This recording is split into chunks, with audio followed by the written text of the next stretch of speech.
ჰეიო, მე ვარ ახალი რეპერი, ჩემი სახელია 20 ლარი და წარმოვადგენ 20 ლარზე გაყიდულ საზოგადოებას. შემიფასეთ ჩემი ახალი რეპი.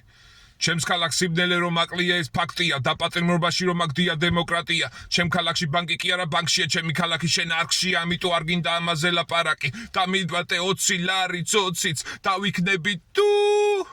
რასველი აქველი საშიში გახდა ხალხის გული გახმა მოჩან საფათო გამადღეს და უძახა მამა ხვალ გააძევა გაღმა დაღმა გული ტირი ღამის სამი გახდა ჩემი გული ამდენ ფიქსი სუსტი და უგულო გახდა ბერმა დაიწყო გახდა პოლიტიკის გამო ათამაშებს ხალხთან რასაც შობდი ახტა ტვინდა დუმდა გახდა დაგტა ჭექა ყველათვლის ხამად ის გაყიდეს ხარკად შეწირეს ხარბად გაყიდეს დარდად მიჩნიეს ყრუმუნჯა დაბრმად დაკლა მეტყობა მართლა უკვე მორჩა დავა პლანეტიდან ჩემი გული შორით მარტო წავა შორით იგი ჩავა სადაც არ ჩათვლიან ჩალად 20 ლარზე გაყიდული ხალხი მაოცებს ვეღარ უძლებ ხვარცოფებს დედამიწა ხშორდები თორე მასა მაცოფებს